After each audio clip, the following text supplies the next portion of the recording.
I want to do something special for the 100th episode. So we're here doing a live stream with three special guests who are all past podcast guests. Really nice to have you guys, and thanks so much for being here. I'll introduce you sort of one at a time as we go through. The topic of this episode is about driving sustainable change through our work as built environment professionals. I think that's really what motivates us to sort of do the work we do, is to actually see positive change happening in the world. So I'm really excited to sort of pick your brains on that, and I think it would be some really useful takeaways for our listeners as well. So we'll hear from each of the guests in turn. We'll have a bit of a chat. It's kind of a talk show style. We'll see how it goes. And then we'll have a bit of a group chat, and we'll be answering questions from the audience at the end. So anyone who's joining in live, you can pop your questions in the chat as we go. And yeah, without further ado, I'll introduce our first guest, or rather, I'll let you introduce yourself. So first up, we have Laura Barron. So tell us a bit about yourself, and also tell us a bit about some of the work you've done in the past year that you're sort of most proud of. Sure. Thank you very much for having me, Ross. It's great to be back. So, hi, I'm Laura Barron. I'm Head of Sustainability at Purcell. And for those who don't know Purcell, we're a multidisciplinary team of architects, heritage consultants, and building surveyors. And we specialise in the adaptive reuse and retrofit of existing buildings. Most often, those buildings are in really sensitive heritage settings. So my job involves visiting some really incredible old and ancient places, which is very cool. So we've got 14 offices, and my role spans across all of them in the UK and in Asia Pacific. And a lot of what I do is about upskilling our staff and working really closely with project teams to ensure that we both understand and are continuously improving our environmental and social impact across our operations and our projects. I'm a qualified architect, although I don't do that much architecting anymore in the traditional sense. And I suppose prior to this role, I was focused more heavily on delivering new build housing in my previous practice, and I kind of made the deliberate move to look and more focus on the reuse of existing buildings, which I'm very passionate about, the circular economy, and it's essential to how we might reduce the impact of the construction sector going forward.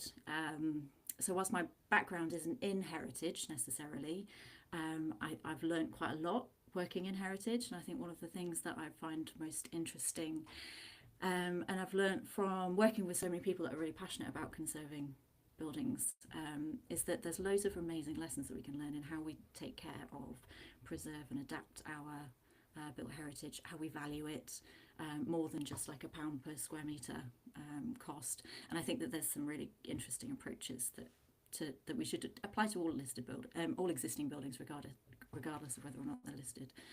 And I guess last year I had a really it was very productive, very fast-paced year. I feel like I was sprinting towards the end of it to get to Christmas.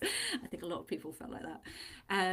But one of the things that I was really heavily involved in was the launch of the Heritage Building Retrofit Toolkit, which was with the City of London Corporation, and we helped develop an open source guidance document that sets out a methodology for reducing carbon emissions and building climate resilience in heritage buildings. That involved a lot of really interesting stakeholder engagement to try and find out what the barriers to action were and things like that. So in quite a challenging subject where you kind of think of conservation and sustainability as being these kind of incompatible things. So it's hopefully a helpful toolkit and guidance document. And I guess on a personal note, I became a member of the Architects Declare steering group, which I'm really excited about. And I'm not going to take any credit for the initiatives that they were developing prior to my appointment to that role, but I will do a cheeky plug because I think there's some really useful things that people should maybe have a look at. So we launched a building blocks manifesto setting out key policies for national action on the built environment, which we held an event at the Houses of Parliament for to discuss in detail with key people prior to the general election, and we've got a really good advocacy and policy plan set up for 2025, which I'm really excited about, so watch this space. And then we also collaborated with Architecture Today on the Regenerative Architecture Index, which If you've not heard of it, it's intended to be a kind of antithesis of the usual architectural awards. So trying to bring together and celebrate examples of regenerative design thinking and action at both a practice level and a project level. We had a launch party in September, which Brian Eno came along to and did a kind of keynote speaking or kind of panel discussion on. We had a regenerative hat competition as well. And there was lots of like really inspiring calls to action. So some really fun and interesting things, which hopefully will have kind of ongoing impact going forward, which I'm really excited about. That's lovely. Thank you, Laura. I actually did an episode on the Regenerative Architecture Index a couple of months ago with some of the people who were leading that. That was a really great conversation. So hopefully people can go and check that out if they want to learn more. Over to you, my next guest, special guest, Conrad Richardson. If you can introduce yourself and similarly tell us a bit about your work from the past year. Sure, happy to. Thank you, Ross. So I work at a very different scale and geography to Laura and Scott. But funnily enough, I am involved in a conversation at the moment on the protection of heritage streets and buildings in Phnom Penh, the Cambodian capital. So Laura, I would be happy to touch base with you to speak about this. But yeah, Ross, thanks for having me. Yet again, I featured in episode 5, so back in August 2020, more than 4 years ago, and then again in episode 32 in October 2021, so over 3 years ago. And now here we are at episode 100, so congratulations. That's really remarkable. And I suppose thank you for creating this platform for us urbanists as an avid consumer of the many conversations that you've recorded. It's really broadened my understanding of what it is to be an urbanist. And so, yeah, for my introduction, I am Conrad Richardson. If you want my entire life story told through the lens of an urbanist, from planning cities out of Lego to planning real cities all around the world in 24 countries last I checked, I can refer you to episode 5.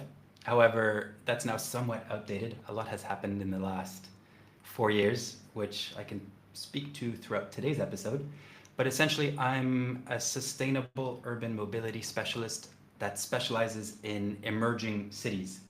And I'm currently speaking to you from Cambodia. And I've spent my last 4 years working across Southeast Asia on an ASEAN-German cooperation project. So ASEAN is sort of like the EU of Southeast Asia. For more information on that, I can then refer you to our 32nd episode, which is also now outdated, but I really go into depth about what I've been doing in the region. And this has been on a project called SMMR, Summer, which stands for Sustainable Mobility in Metropolitan Regions in ASEAN, which is currently over. It ended on the 31st of December. So as of very recently, I am, let's call it fun employed. I no longer have a full-time job, but I'm working on lots of different fun contracts, which I'm happy to speak to today. But over the last 4 years or 3 years since the last podcast, a lot of my work has been centered around capacity building, doing all kinds of trainings, interactive trainings where we're supporting cities and also national governments develop foundational knowledge around the sustainable mobility topic. And within that, we touch on active mobility, walking, cycling, electric mobility, smart mobility, intelligent transport systems, etc. And a lot of the work we do is published online. Also, we have many video lectures on YouTube. And beyond just training, when we work with national governments and subnational governments, we do a lot of strategy and concept development. We find out what their problems are. We co-devise solutions. And we also do a lot of public consultations with any of the affected stakeholders, and we develop project concepts, which we then turn into pilot projects. And our successful pilot projects, we spin off or we scale into much bigger projects. So I can gladly speak to that. And I mentioned I was fun employed. So right now I'm currently working on an online course on transport data fundamentals for the Transformative Urban Mobility Initiative, which is led by the German International Cooperation, so GIZ, but backed by the likes of ITDP, the Asian Development Bank, etc. I'm also working on a publication for GDCI, the Global Designing Cities Initiative, who produce very visually compelling guidelines on how we can better design our city streets. And the work I'm most proud of this year, maybe three things. At the ASEAN level, we support them through the development of guidelines. We very recently published a guideline on light electric mobility. Electric mobility is a very hot topic, and we really need to push for a pragmatic approach when it comes to this, because electric mobility is not necessarily sustainable if implemented in certain ways. And the best way forward, we feel, and we've backed this up with a lot of data, at least in the Cambodian, Vietnamese, Laotian context, which are very motorbike dominated cities, which is great. These are very energy and space efficient vehicle types, but they're also highly polluting. A lot of air and noise pollution comes from these small mopeds. They often lack catalytic converters, and so a small moped can sometimes be worse than a modern SUV, depending on the pollutants. And so it's very logical to electrify these vehicles first. For many reasons, they have lower and smaller battery requirements, which is great in the context of producing the batteries, but also recycling the batteries. They don't need fast charging. They have small motors. You can charge them at home, and you can also easily introduce battery swapping models. So these are really the type of vehicles this region should be focusing all its policy and practice around, as opposed to, say, a fancy Tesla with a 460 kilogram battery pack, which, if you look at the full life cycle, it's really not that sustainable.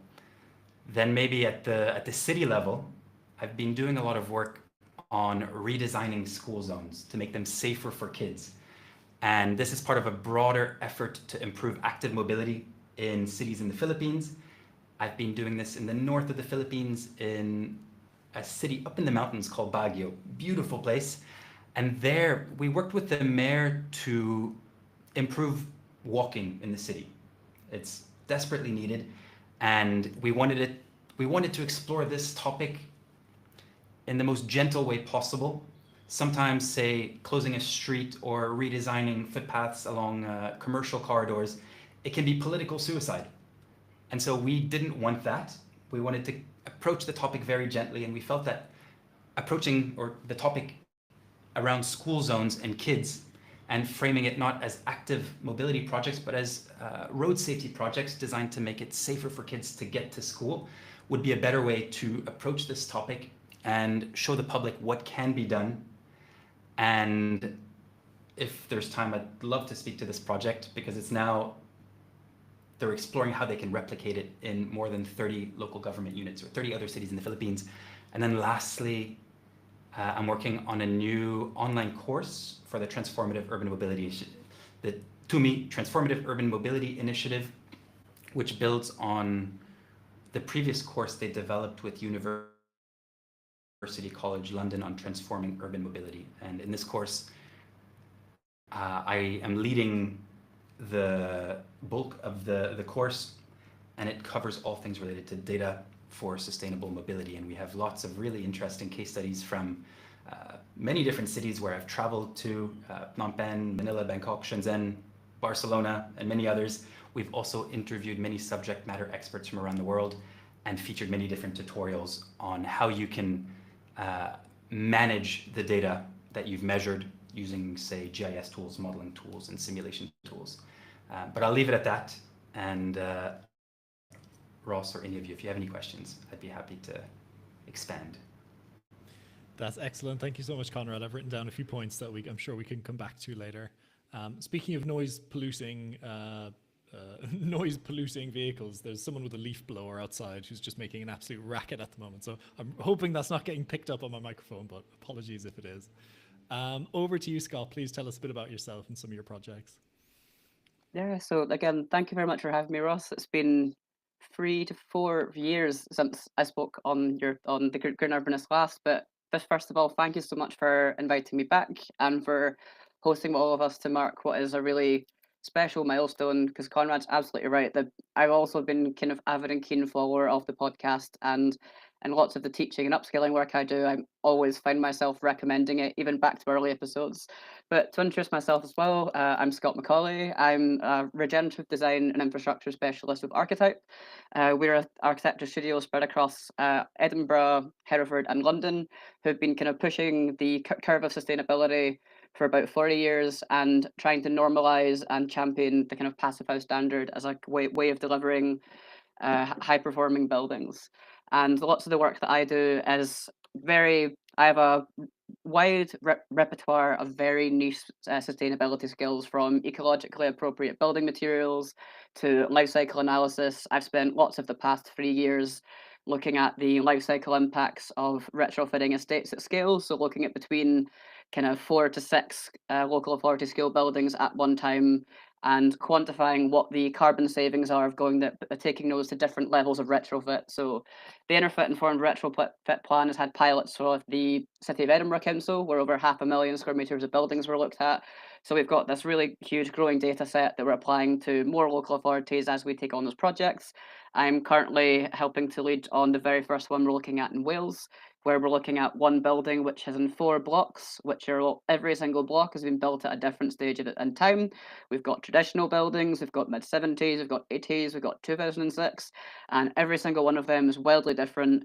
And I think from that kind of work, in the moment that we're in, with we're seeing the climate crisis intensify on a daily basis, to be able to step back from your work and look at a graph and say, if we will take a client down this route, we can save this much carbon, this much energy, make that school that much more affordable, is deeply, deeply satisfying work. But the role that I take on has taken a very long time to kind of distill and crystallize. So I did work as I'm not a fully chartered architect, so like the kind of caveat, not an architect, need to say that for legal reasons. But I always worked on sustainability coordination, so I helped develop Archetype's climate action roadmap, which kind of builds and expands upon the Architects Declare one, with extra kind of caveats and things we want to be exploring. And it's our way of kind of disseminating it throughout the practice, because we do not have one centralized sustainability team. Everyone has their own expertise they bring in different ways. Part of my role is that I've got to work so cross office that I'm very good at identifying who's done what before and who should have a conversation with who about this particular project. But in the work that I've been doing kind of otherwise, I also founded the Anthropos Architecture School about 5 years ago now. So I've taught for between 23 and 24 different universities. I was checking the spreadsheet last night to try and verify numbers before I came on, but got to the stage, I've done so many lectures, talks, and workshops that I've sort of forgotten quite a few of them. No offense to anyone that I don't remember ever meeting, it happens quite often. But through that, I've done work from working with tenants union groups to talk about retrofit and what's possible. I've taken kind of architecture and retrofit to climate camps. I've literally done workshops on straw bales in the middle of campsites, in the middle of parks. I've also gone to European Sustainable Energy Week in 2023, where I was speaking about where architecture and design explicitly fits into a just transition for the construction sector and European Union. And very explicitly, just transitions do not stop at borders. They are justice-centred objects. And that was around about the European Building Performance Directive. So I was the Scottish person asked to come to Brussels to talk about just transitions for the European Union. And that was a fascinating thing that I did for the Architects Council of Europe. And work that I've done this kind of past year with Archetype has been fascinating. We did a project I'm really proud of, because it's the first building that, because of the timescale of the funding, has to be complete within 1 year. So I'm going to see it from start to finish very soon.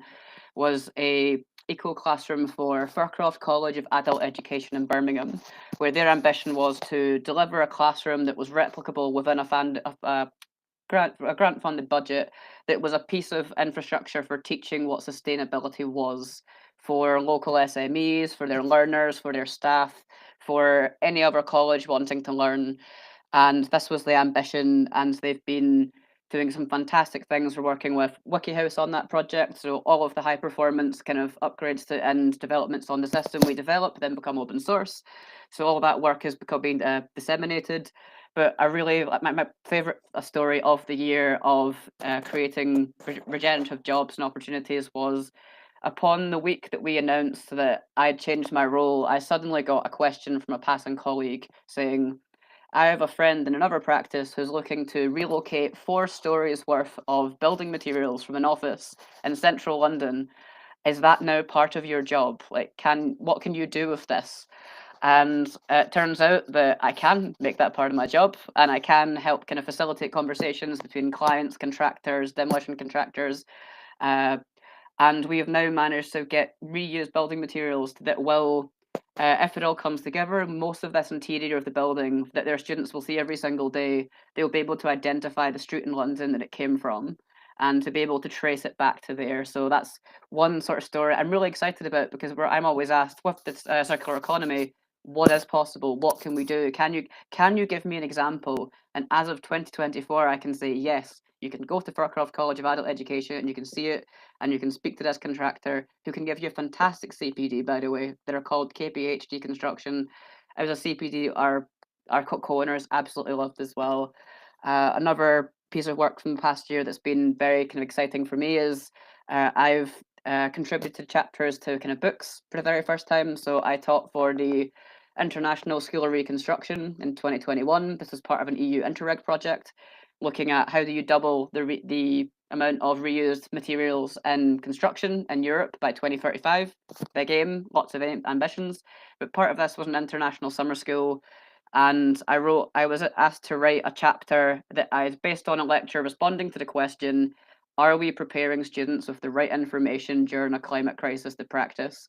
And instead of just provocatively writing no and sending it back, I gave them a half an hour provocation, and I got to write I wrote a chapter as if I would never be allowed to write publicly again about the state of architecture and the construction sector. And it was also titled for two of my two of the quotes that have kind of haunted me the most from the past 5 years of teaching. One of which was an architecture school student who said that learning in a contemporary architectural education system during a climate crisis felt like they were being taught to design their own coffins. And that was the kind of the feeling in 2022. But there was also a really powerful quote from Rebecca Solnit, who's an incredible author, who said that now we know how to build lifeboats, this is what we should be doing. So I'd kind of fused those two into the title. It's called Build Lifeboats, Not Coffins, Reimagining Architectural Education for a Just Transition. And the response to that has been incredibly heartening for someone whose work often feels like screaming into voids. And I was invited to be the kind of guest author for a book club for the Students' Climate Action Network, which was something I never saw myself doing. Reading is one of my absolute favourite things. I literally started the library as part of the Improper Architecture School. And that was just a really lovely moment of kind of convergence. And a last kind of incredibly exciting piece of work that I got to do last year that I'm very proud of was Archetype working with the Royal Agricultural University to look at a landscape-led regenerative and circular economy exemplar campus for their new innovation village to expand. But they want to bring in things like agroecology testing. They want to be looking at, they really ambitiously want to grow most of the material to build these buildings. And we had a lovely moment where we're just going through their like sustainability brief, and the sustainability brief came back from what I'd initially said a year ago, and they had kicked it up a notch to a level that was incredibly exciting. And I got to spend this time developing the material strategy, talking with the client team, kind of teaching them what is a circular economy, and going beyond the usual diagrams we show of the Ellen MacArthur Foundation. Like, look at all these flows. Doesn't that make sense? Because nobody really gets them if they haven't read them at great length.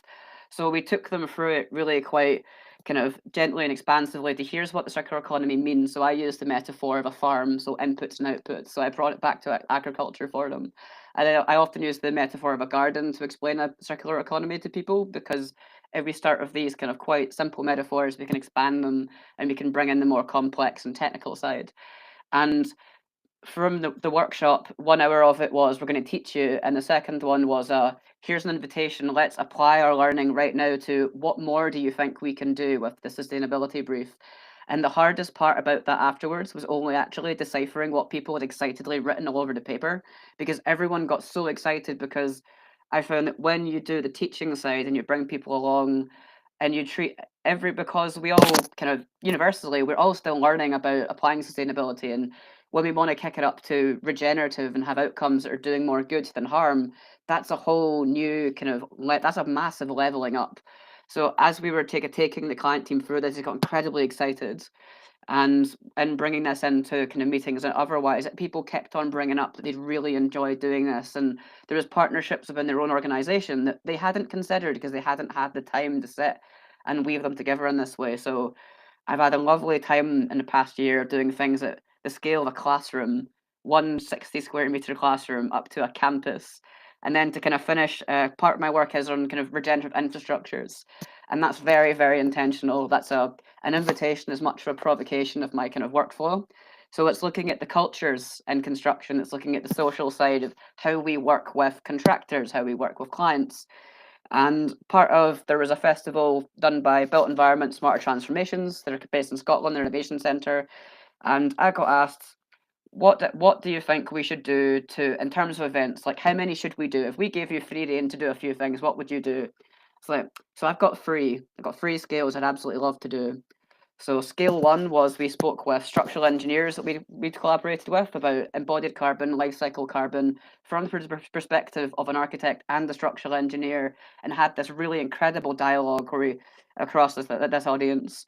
Second of all of mine was decarbonising civic infrastructure. So we had local authorities, we had institutes of higher education, community groups, and with Matthew Clubb, who's an incredible passive house designer based up in Aberdeen. There's amazing things around retrofit and community work. We looked at applying interfit informed retrofit plans to decarbonisation at large scale, small scale. I had about 100 people online in person for that. And the third of the four that I did, so the fourth being we did a collaboration with Women in BIM, looking at kind of growing in the career and mental health. But the fourth and final one I got incredibly excited about because it fuses everything I do at all scales was the first ever Just Transition town hall in Leith in Edinburgh. So we had local people came to the office and they got to get introduced to the work going on locally about enabling a just transition of our housing stock, of our construction industry. So there was no one who was practicing as an architect taking up the floor. We stepped back and we did the hosting. We made sure everyone was comfortable, knew where we could grab a cup of tea, knew where everything was. But we had the Edinburgh City Council's adaptation team. We had two branches of the local tenants union, Living Rent. We had Changeworks, or a charity looking at retrofit, and we had a fantastic organization called IALA Impacts, and they look at kind of regenerative design and working with community groups from pre-demolition audits to collectivized retrofit.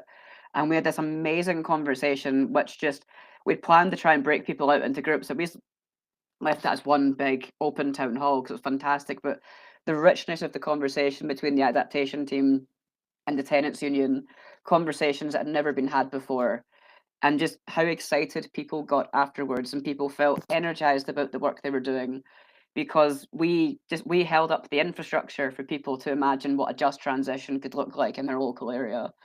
And I get to do that as part of my day job now. Isn't that amazing? I don't have to do it in my evenings. It was in an evening, but it's part of my day job. And there was so much interest, and it was just such a lovely momentary event to hold. And it's I've always spoke about reimagining architectural practice and looking for it because part of why I'm not an architect yet, brackets maybe not never, is when you're doing your part three, you've got to be writing a kind of reflective view on your work you've been doing. And I found that watching as the world changes so much in terms of kind of where we are in terms of climate change, I don't know if traditional architecture is the right avenue for me or where I can bring my most, where I can show up fully as myself. And I've now found the role where I can be doing everything from large campuses for new built from bio-based and recycled materials, to small classrooms, to having conversations between councils and local people and civil society all as one happy mix as well. So yeah, I think I could talk for hours and I won't because we'll have another episode, another point, but I'll throw it back to you, Ross. But again, thank you so much for having me. This is absolute joy. Thank you, Scott. I'm starting to feel that I don't think there's anyone working in sustainability who isn't doing a million things at once and like loads of extra stuff outside of their day job, etc. So like, thanks to all of you for just all the energy that you bring. And yeah, all the work is really inspiring. And as you said, Scott, and for the listeners, I'll happily have each of you back on for a full episode by yourselves to get really into the details of what you're doing. For those that are joining us live, thanks so much for joining. Really good to have you. feel free to put in your questions for the guests into the chat, and I'll see them, and hopefully we'll have time to answer a few. But if you just want to listen in as well, that's absolutely fine. So I think actually, Scott, you've transitioned us into the next part of the conversation really well, which is, I think people listening are built environment professionals. They are convinced that they need to be maybe doing more in their work and delivering more sustainable work or regenerative work. From your experience, what sort of advice, words of wisdom, lessons learned can you share with them in terms of making that step, that first step, and that sort of continuous journey of trying to do better? I don't know who I want to pick on to go first, so maybe someone can can volunteer. Go ahead, Laura. Do you want me to go? Yeah, it's a good question, and I think I always everybody has their own path, don't they? But I can at least share my own in the hopes that maybe it helps somebody.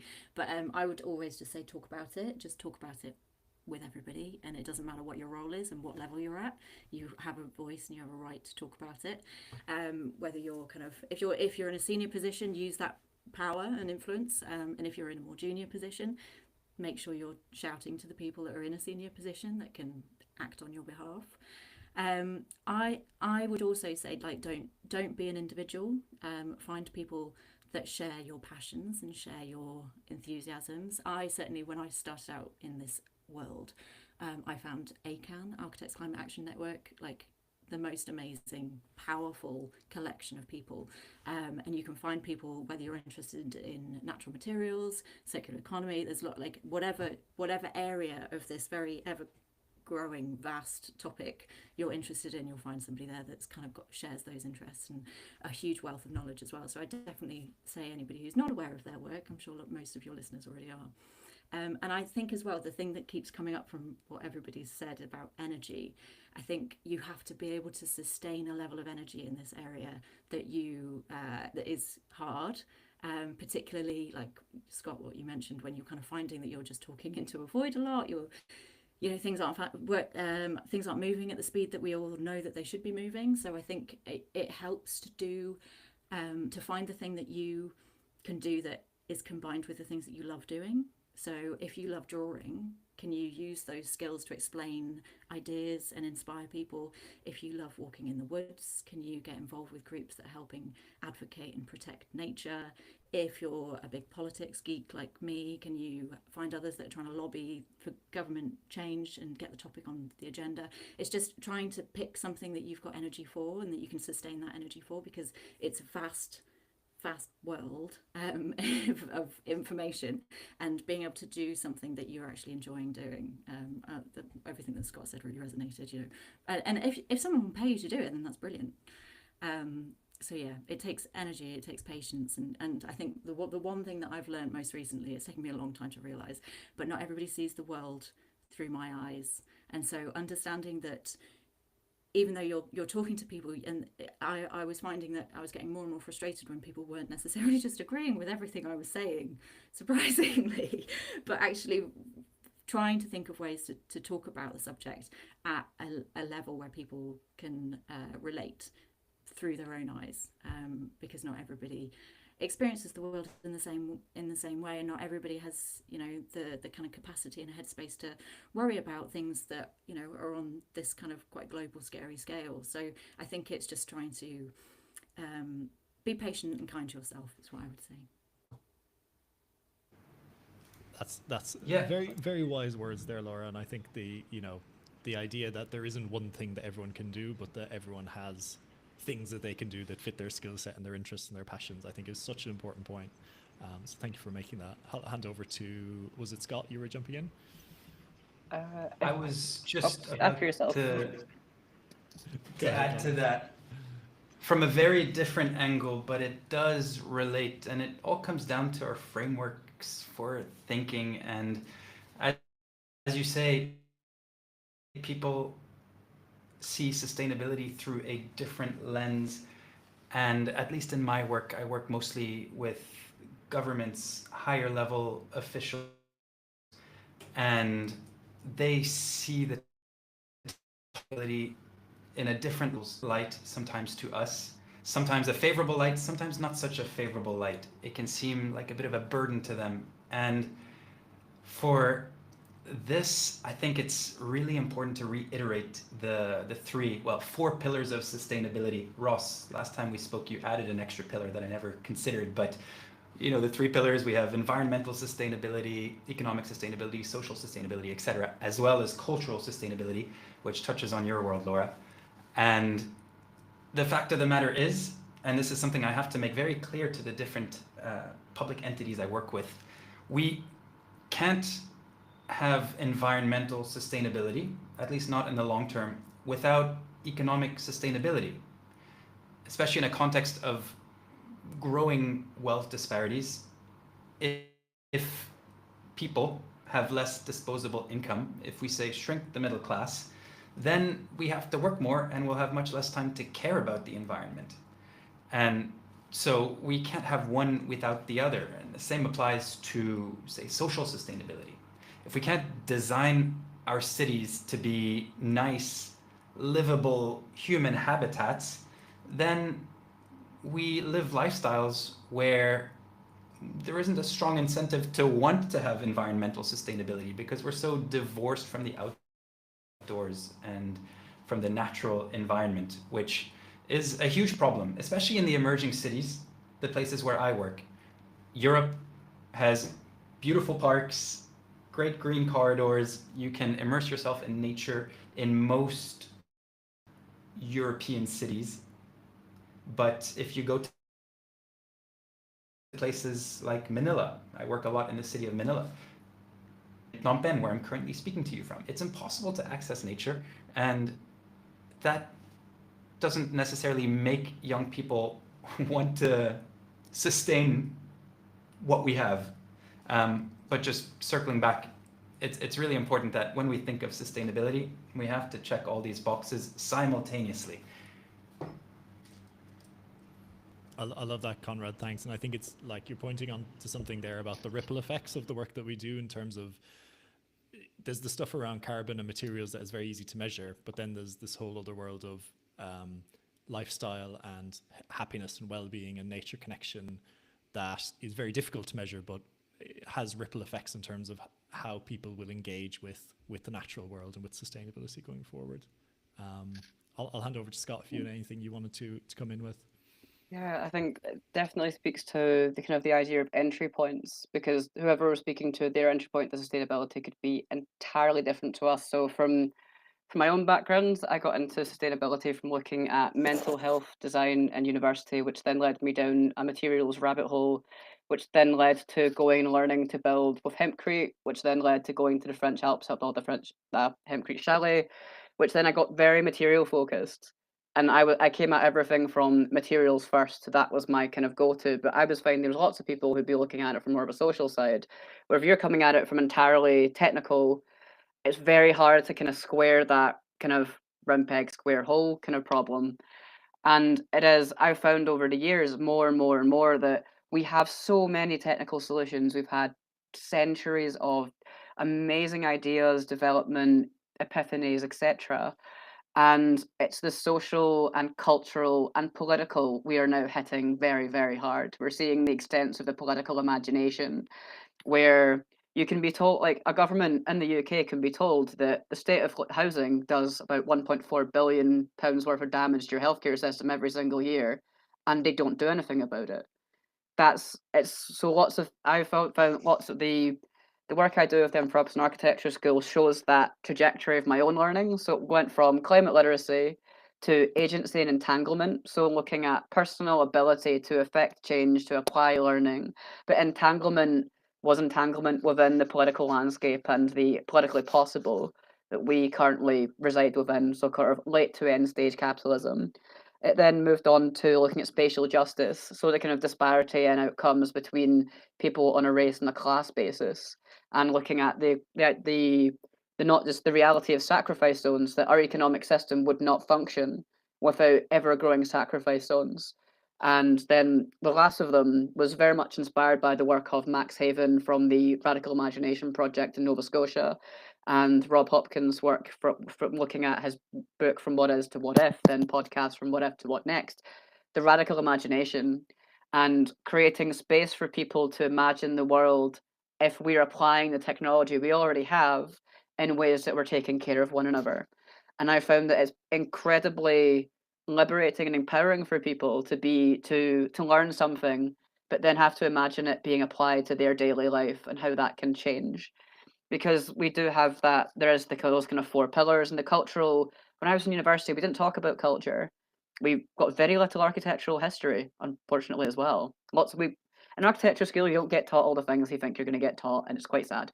But it's that we've got this. We know what's possible, and what I find is that working in the built environment across sustainability so broadly, I have so many stories now where if a client says, we can't do that, I'm like, actually, we either, one of our projects has done that before.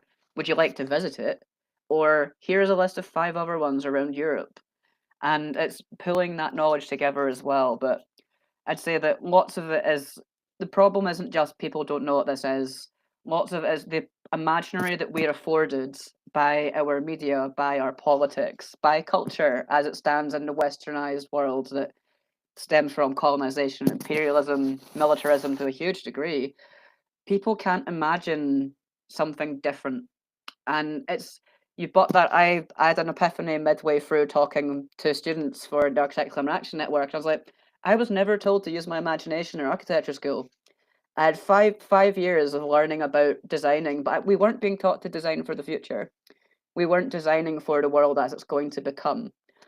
So I'd think lots of it is creating moments for people to experience the world otherwise is an incredibly powerful way of not just kind of reaching them on a different level, but I found unintentionally, as someone who didn't like public speaking 6 years ago, has now been involved in 160 events, 40 of which I organised myself. And it's creating moments for people to engage outside of their day to day, sort of looking at the screen of the built environment. So when I launched the School of Architecture, I intentionally launched it in the oldest Victorian music hall in the world in Glasgow to fully separate people from their ideas of climate and architecture. Very intentional. But it's then there's things like the festival Retrofit Reimagined that last year went across 5 different cities across the UK, asking what if the climate transition of our homes, streets, and neighbourhoods were designed, owned, and governed by the people that live there. And the responses you got from people were incredible because this is something that most people are not asked these questions or to imagine how could they personally play a part in realizing a more compassionate, more regenerative world. And as built environment professionals, on a very quiet level, we have a great deal of social license that we do not utilize to invite people to imagine the future differently enough.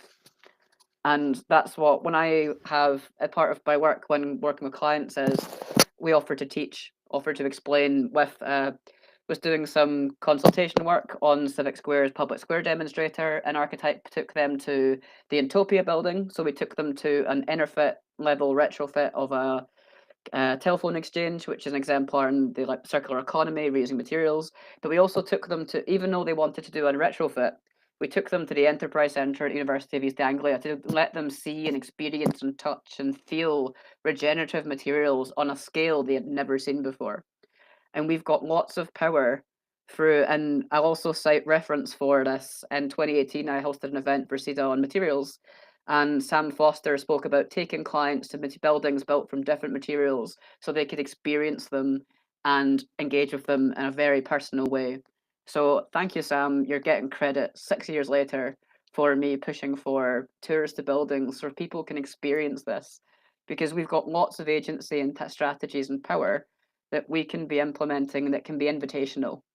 So I find that lots of my work in moving things towards regenerative outcomes are invitational as much as fact driven. If I do an embodied carbon study, I give them their number, but I show one of our buildings that outperforms it as an invitation to say, what we've done is good. We can do better and we know how to. Would you like to? So that's a kind of my way of dealing with that. That's great. Thank you, Scott. I think like just to give a bit of, I suppose, a summary of the points I'm taking away from this bit of the conversation, I think there's like None of us, no matter how much we read and how much education we get, none of us actually know everything there is to know, and none of us have the correct answer, to any of these questions. And so, I think I would love for people to sort of come into sustainability with a bit of humility and saying, okay, I'm just getting started with this. I'm not an expert, and actually I'll never understand everything. So I don't need to be ashamed of not being an expert, and stepping into it with that sense of like, we need to have conversations about this and actually imagine how things can be different. And I like your examples there of doing that on a small scale, of saying, well, here's the building we're designing, but here's some examples of how it could go further, up to let's think big picture, sort of blue sky kind of workshops and that kind of thing. Maybe that inspires people to start thinking about how they can talk to their colleagues, talk to their friends, their clients, collaborators, in a more open way around that. Yeah, Scott, this really resonates with me as well. And if there's anything I've learned over the last few years, is that oftentimes the technical engineering is the easy part of the project. It's the social engineering that's extremely challenging and context specific and culture specific. So similar sentiment. I had originally planned to try and wrap this up at about this time, but if you guys are happy to hang on another 10-15 minutes, we can get into some of the questions that the audience had sent in. So people who are listening live, feel free to put some questions in the chat. But I've got a few from audience members who couldn't attend but wanted to send in some questions ahead of time. I've got actually a question here about regenerative design, which is, what are the common objections to regenerative design that you typically receive, and how do you deal with them? Scott, you have regenerative in your job title, so I feel I should ask you this first. I think a lot of it is talking about where it's coming from, because at the moment we're very much at risk of regenerative becoming a bit of a greenwash term. But it's so I think to build straight away is that regenerative design outcomes approaches, they're very place based. So they have to be, every single one is place specific. As in, it's impossible to have a circular economy without that being plural, and it's scaling down as well. But in terms of objections, I've been quite fortunate that since this got put in my job title, no one's actually kicked up any fuss. People are very curious. They're like, "What exactly do you mean by this? You're not a sustainability coordinator. What is this?" But objections are in terms of, again, the imagination of what's possible. When setting targets, I've kind of spoke to engineers where we've had to compromise on. I know this target for a building, totally possible. They're saying we've not done it before, or we don't think that's going to be possible in a few years' time. So there's very much there's an imagination gap, I find, with regenerative design, where again we have hundreds of years of examples. Even so, what I absolutely love is that working in archetype art, there's lots of examples of really incredible things that have been done before regenerative was in our lexicon. So if I can take clients back and saying, look, we've done this before, it wasn't being designed or marketed or asked for by that client as regenerative. So one example was a visitor centre for the Welsh Forestry Commission was the first use of Welsh birch apple, so mass timber. And again, that's an incredibly regenerative choice to decide we want to build an extension to a visitor centre from local low-grade wood in such a way that it's being doubled together that we can use a incredibly low-carbon way of building. That's regenerative. That's very thoughtful. It's place-based. It was creating local jobs. But again, that wasn't in the lexicon. So it's lots of it is we're now saying regenerative without describing what it actually is to people. And I'm not going to point fingers or cite book titles, but if we keep on talking about regenerative design and just very much specifying the same small examples, if we talk about donut economics without talking about how do we get there, what exactly is it, how do we relate it to people's lives at their scale, we need to. That's the educational piece. And again, it's not like not everyone's an expert in sustainability. As soon as you say regenerative, people don't quite know what it is, and everyone has their own imaginary of what that means. Regenerative to me is place-based, compassionate, and it's rooted in care. So that's what it is. It does more good than it does harm. I can simplify it right down. But when I ask someone else, they might say high energy performance. It might be built from natural materials first and foremost, whereas it's all place specific. It's very, very much that. But I would say that we're talking in a new literacy, a new language, without giving people time to catch up. And if we're going to say we want to do regenerative outcomes, we need to speak with our clients about what that means, what that brings to them, what that means in terms of stewardship, what it's in terms of changing our timeframes. So an embodied carbon study looks at 60 years. We need to be looking at 200 years minimum on a new building. So we're in the middle of this huge shift in transition. And to enable these outcomes, we need to bring people with us in a way that's sharing that knowledge and understanding. So we need to be giving people a foundational knowledge of what that is.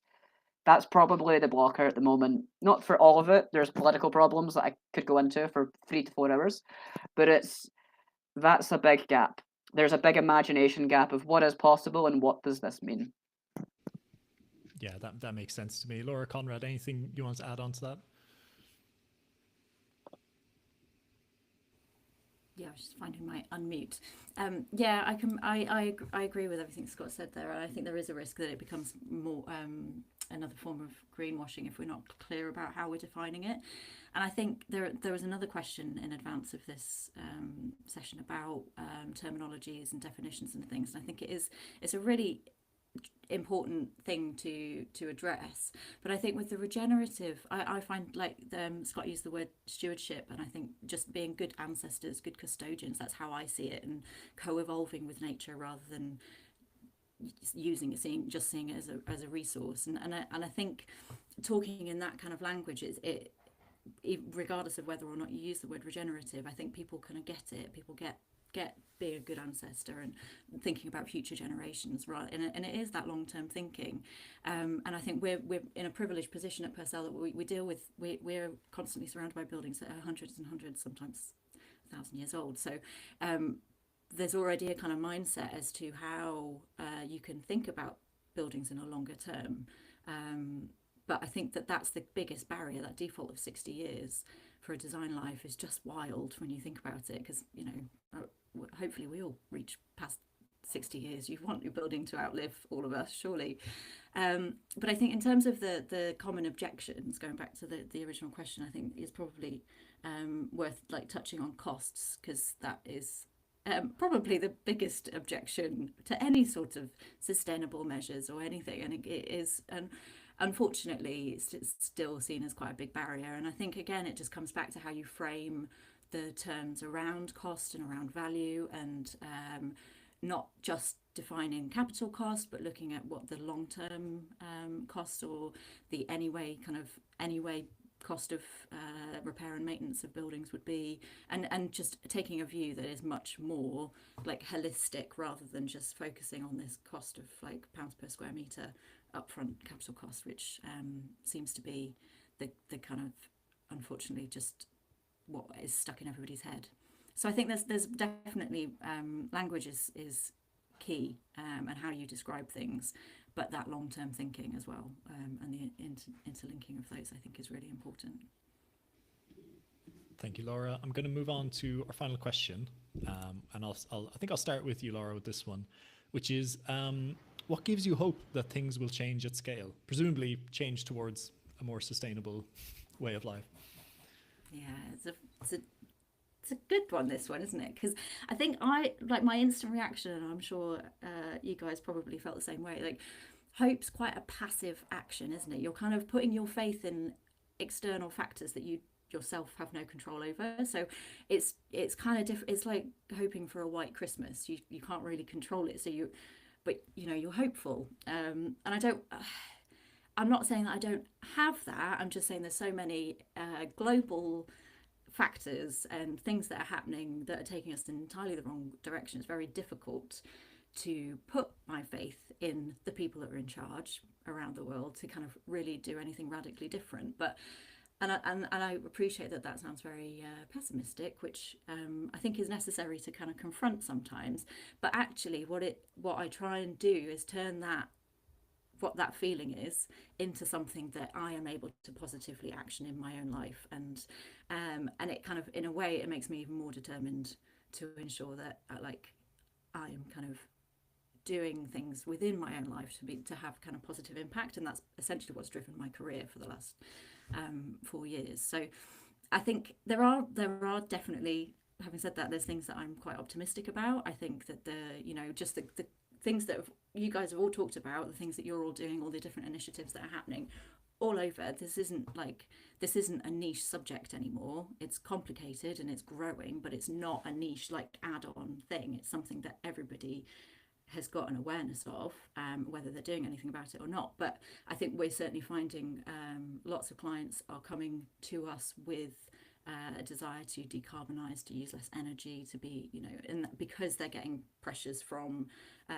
either changes in legislation, changes from their building users and they're kind of the people that they're trying to satisfy. So I'm seeing that change, and it's happening really rapidly.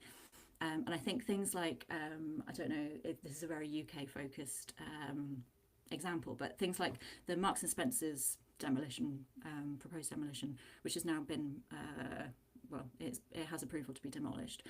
Despite that being quite a sad time, because I really wanted the building to remain. But I think just the fact that it was a conversation that was had in public, in mainstream media, I had my family WhatsApp group going, oh my god, this is a disgrace, and none of them are architects, none of them work in the built environment, but they kind of care about the subject. And so I think just people understanding the impact of the built environment on the climate is growing, and hopefully it's growing in the right direction, and that is my reason to be optimistic.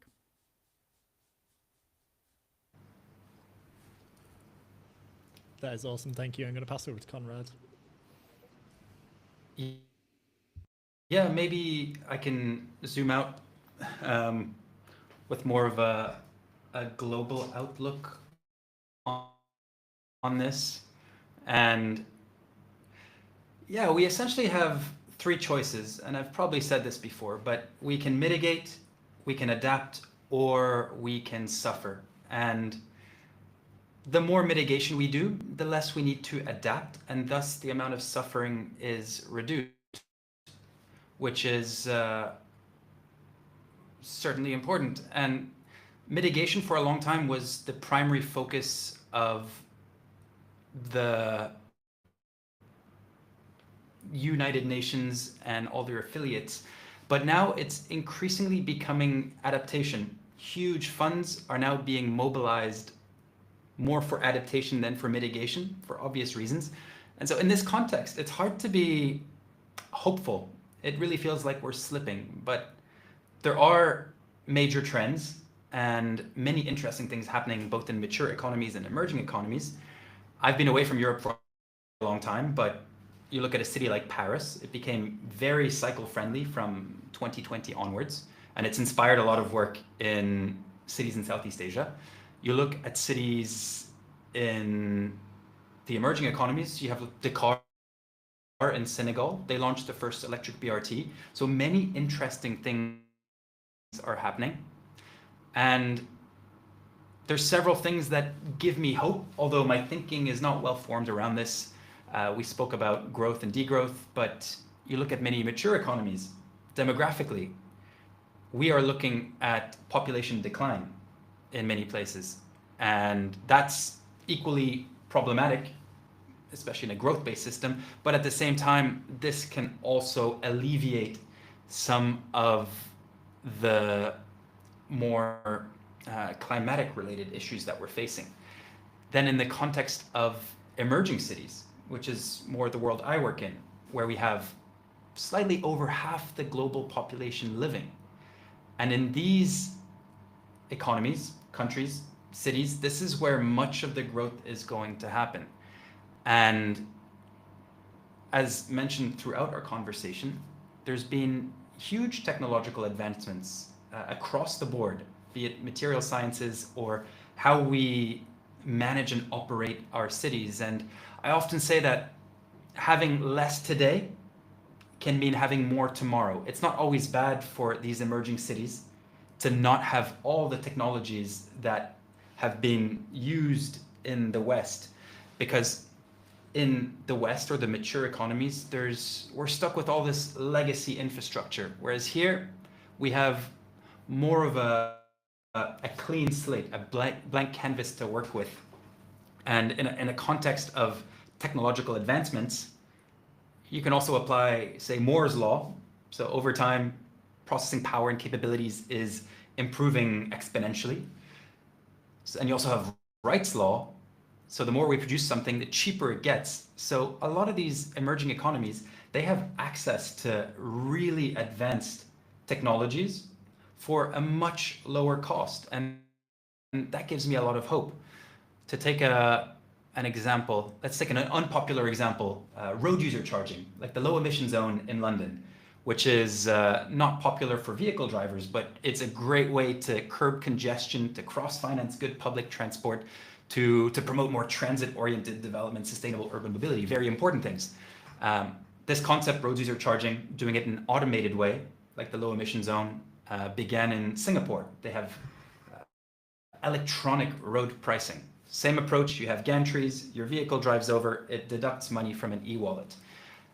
And creating a system like that requires a tremendous amount of hardware. Putting all the gantries with all the very sophisticated cameras, radars, sensors, etc., linking that back to a control system, costs in the hundreds of millions of euros, dollars, pounds, etc. But in this day and age, we can develop the same capabilities with a fraction of the hardware. And if we look at Singapore, who has pioneered this electronic road user charging, they are now migrating from this very hardware-heavy gantry-based approach to using floating car data. So all our vehicles are so much more than vehicles now. They're connected to infrastructure and satellites. They generate geolocation data. So now instead of when you drive through a gantry, a satellite already knows where you are, and you can develop new pricing models and still have the same capabilities without all the hardware, and instead focusing more on software. And oftentimes lines of code can be much cheaper than installing all of this hardware. And I really see the emerging economies embracing all of these new solutions, not investing heavily in all this very expensive hardware heavy type of technologies. And that gives me a lot of hope. And then also just working in this space, I see a lot of young governments emerging, a lot of very young talent who do and have been exposed to these sustainability concepts and strategies that we speak of, which gives me a tremendous amount of hope. And I also see huge funds being made available by the different institutions, be it the UN, the multilateral development banks, and anyone can develop proposals, sustainability proposals, to gain access to these funds. And a lot of people are doing that. There's so much money available. It's just, and these institutions, they don't always know how to best spend this money. They need cities to come to them and explain, we want this and we need this amount of money. And there's a gap there that needs to be filled, but there's a lot of projects, programs, and individuals who are learning how to fill these gaps, how to develop these proposals to access these funds, and give it a few years. And I really think we can accelerate the pace at which we adapt and hopefully mitigate. That's awesome. Thanks, Conrad. I think so one of the fascinating things of having a conversation like this from, UK, Europe through to Southeast Asia is just the contexts are so different, and the kind of things that we're working on and the kind of, we'll say, solutions or responses end up being so different. But yeah, it's just absolutely fascinating. Scott, I'll hand over to you for the last word on this tough question. I think to kind of open this one, there's a really beautiful quote of Rebecca Solnit's that hope is an axe you break down doors with an emergency. It's not a kind of passive, we sit on it and we hope, it's not a verb, it's a we hope that people do something. It's we actively practice, and practicing with others and cultivating hope. Because personally, the reason I found the Impromptu Architecture School was I graduated in the wake of 2018's IPCC report. So I was watching an industry be told you have 12 years to half global carbon emissions. And my course continued as if that hadn't happened, and the industry continued as if that hadn't happened. So for me, lots of the work I started came from this place of outrage and disbelief, but also compassion, because I care a lot. I care loudly and openly. It's part of my job now. But it's very much the where we are is such a moment of flux geopolitically, climate wise. We're seeing wildfires in Los Angeles that are eerily coinciding with the Parable of the Sower's predictions of 2024, Octavia Butler's piece of speculative fiction. But I'm going to give stories at different scales for hope, because I think those might help a little bit. There is what we're seeing possible at the grassroots. So outside of the built environment, there are groups and organisations. There was the the Tory Assembly in Aberdeen, amazing initiative, entirely grassroots led. They had a People's Assembly on what do they want their future to look like? How would they like their homes to be retrofitted? What are the spaces they want to leave to the next generations? And when they read their declaration at Retrofit Reimagined in Glasgow, there was not a dry eye in the room. I'm really gutted we didn't record it. It was incredibly powerful. But that was entirely grassroots led. And they arrived at our built environment as a space of opportunity to realise a better future. So that's very grassroots. There's also the work of We Can Make in Bristol, there's Civic Square, their 3 Degrees Neighbourhoods work with Dark Matter Labs, looking at the kind of things we need to be doing today to prepare neighbourhoods for a future at the worst case, the level of climate change we are currently looking at. But what really gives me hope are these very grassroots, outside of your traditional built environment. There's an incredible organisation in Glasgow called the Galgale Trust, and Scottish Histories of Resistance organised a traditional Scots land moot. So we had a gathering of individuals and organisations and who were passionate about land, about our histories, about kind of community owned assets and buildings and futures. And it was 2 incredible days of the most energy I felt in 6 years. And it was just everyone was bringing their own piece of this is what I'm doing and what I'm interested in. But we began in our history. So we looked to the past of what's happened in Scotland over the past hundreds of years. And things like rent controls were being pretty much organised for by crofters in the 1700s. So we're told rent controls are an impossibility in our political imaginary. Scotland smashed it 300 years ago before we got the Highland clearances.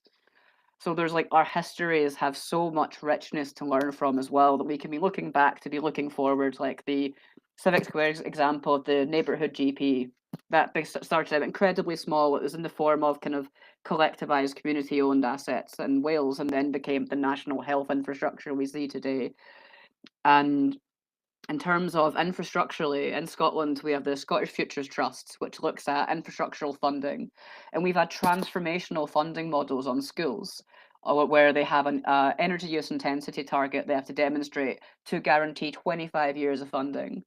And through the development of that, which Archetype contributed some of the expertise to as well, it's radically changed what the building performance of new school buildings. So Riverside Primary School is a building completed by Archetype. We've just looked at the first years of POE data, and it is mind-blowing what we are now capable of in terms of delivering high-performance buildings.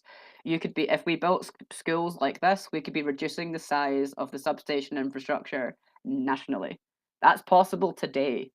And it's incredible. The scale of what we can do today is so great, it's so huge. But we haven't yet, if that was to be fully grasped by the public, that actually your children could be going to a school where so much more money can be spent on their education because we built it properly.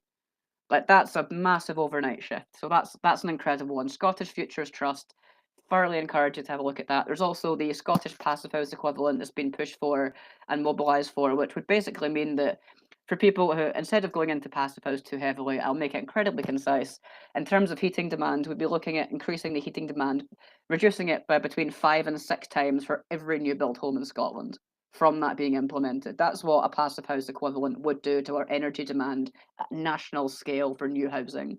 It would also, because of this sort of thing coming in, there's so much demand for training in Scotland for contractors. They want to be upskilling in passive house. They want to be using new materials. They're realizing retrofit's going to be a bigger thing. We are seeing a mobilization in training and upskilling that's like easily replicable across the UK. Just look up north. We're a real country. We're not just a region. We are doing incredible things, and I'm incredibly proud to be from here as well. But to ground that hope in your working everyday life and working in the built environment, I don't like the concept of the carbon footprint because it was invented by BP to distract from the fact they trash the planet along with our big oil. But if we look at the carbon footprint of your average UK citizen, according to the Architects Declare practice guide, it's about 12 tons of carbon. The average large projects that you work on in the built environment is about 2,500 tons.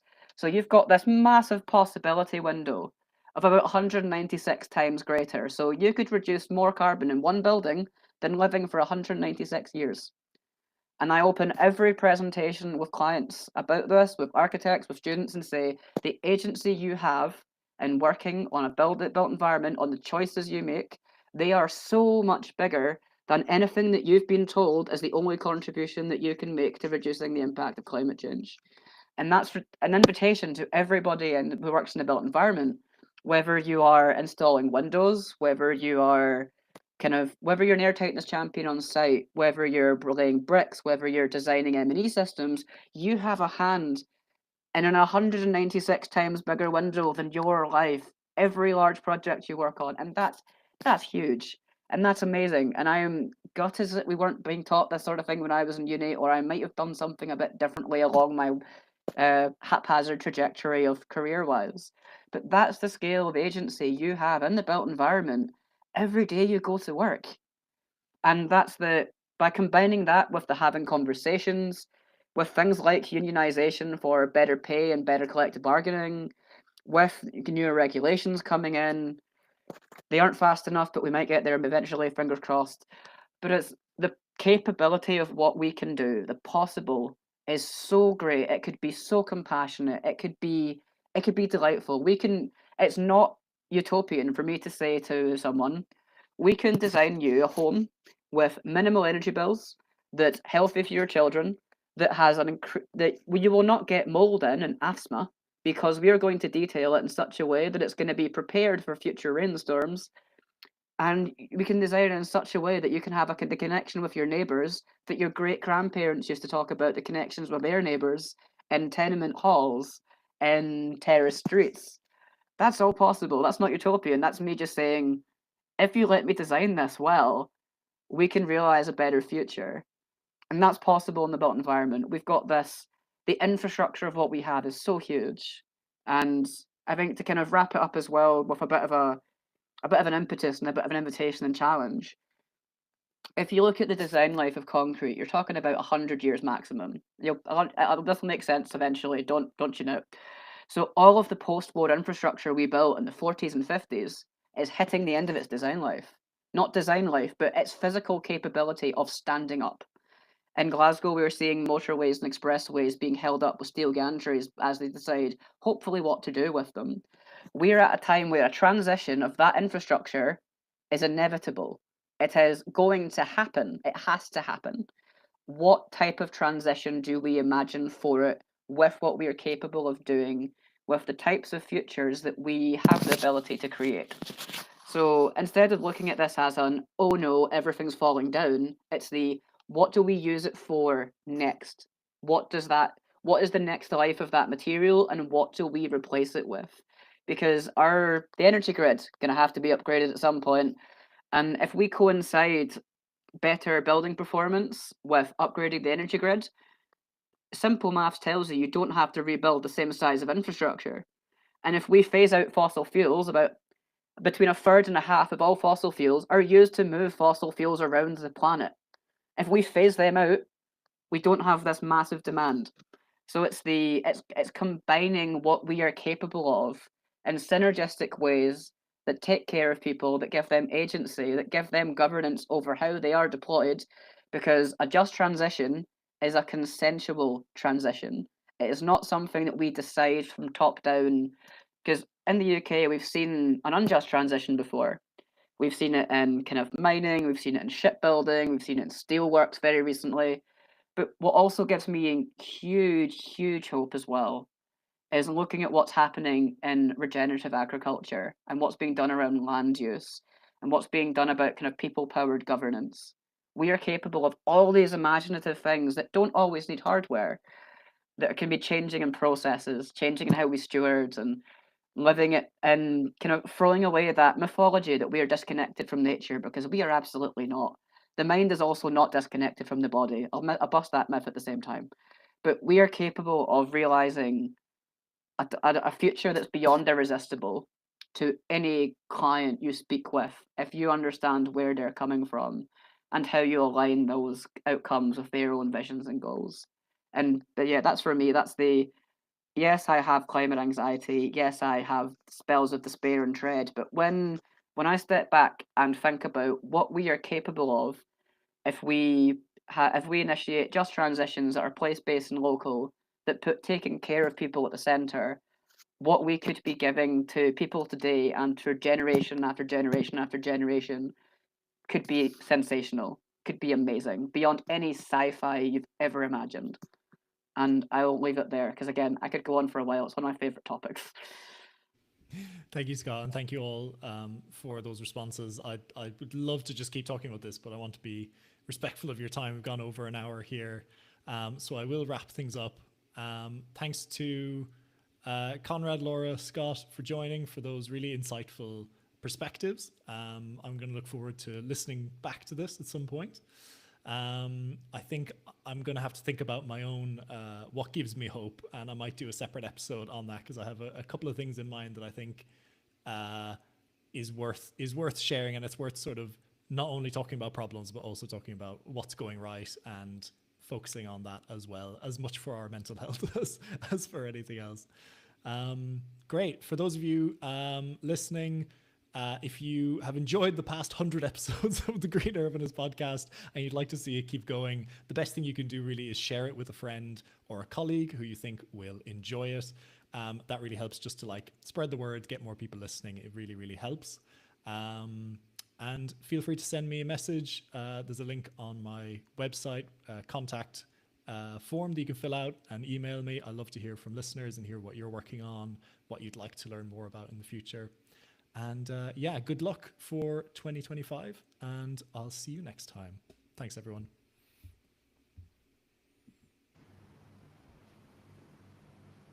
Amazing. Thanks, Ross. If you guys could hold on for a sec, I'll just make sure everything uploads.